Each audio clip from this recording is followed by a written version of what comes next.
This is how you hack a presidential election in the United States. In July 2015, Sepulveda sat in a small country of the bunker, poured himself a cup of coffee from a thermos, and took out a pack of Marlboro cigarettes. He says he wants to tell his story because the public doesn't grasp the power hackers exert over modern elections or the specialized skills needed to stop them. Quote, I worked with presidents, public figures with great power, and did many things with absolutely no regrets because I did it with full conviction and under a clear objective to end dictatorship and socialist governments in Latin America. End quote. He adds, I have always said that there are two types of politics, what people see and what really makes things happen. I worked in politics that are not seen. End quote. Rendon says Sepulveda saw that hackers could be completely integrated into a modern political operation, running attack ads, researching the opposition, and finding ways to suppress a foe's turnout. As for Sepulveda, his insight was to understand that voters trusted what they thought were spontaneous expressions of real people on social media more than they did experts on television and in newspapers. He knew that accounts could be faked and social media trends fabricated, all relatively cheaply. He wrote a software program now called Social Media Predator to manage and direct a virtual army of fake Twitter accounts. The software let him quickly change names, profile pictures, and biographies to fit any need.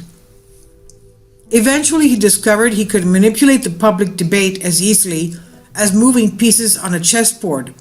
Or as he puts it, when I realized that people believe what the internet says more than reality, I discovered that I had the power to make people believe almost anything.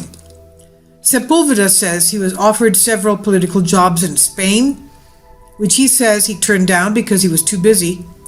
On the question of whether the U.S. presidential campaign is being tampered with, he is unequivocal. He says, quote, I'm 100% sure it is, end quote. This is from the excellent Bloomberg article, How to Hack an Election. Yesterday, Bloomberg published one of the most fascinating articles I've ever read all year. Below are some choice excerpts from the piece, which I encourage you to read in full, and it says, it was just before midnight when Enrique Peña Nieto declared victory as the newly elected president of Mexico. Peña Nieto was a lawyer and a millionaire from a family of mayors and governors. His wife was a telenovela star. He beamed as he was showered with red, green, and white confetti at the Mexico City headquarters of the Institutional Revolutionary Party, or the PRI, which had ruled for more than 70 years before being forced out in 2000. Returning the party to power on that night of July 2012, Peña Nieto vowed to tame drug violence, fight corruption, and open a more transparent era in Mexican politics. 2,000 miles away, in an apartment in Bogota's upscale Chico Navarra neighborhood, Andrés Sepulveda sat before 6 computer screens. Sepulveda is Colombian, brick-like, with a shaved head, goatee, and a tattoo of QR code containing an encryption key on the back of his head. On his nape are the words head and body stacked atop each other, dark rifts on coding. He was watching a live feed of Peña Nieto's victory party, waiting for an official declaration of the results. When Peña Nieto won,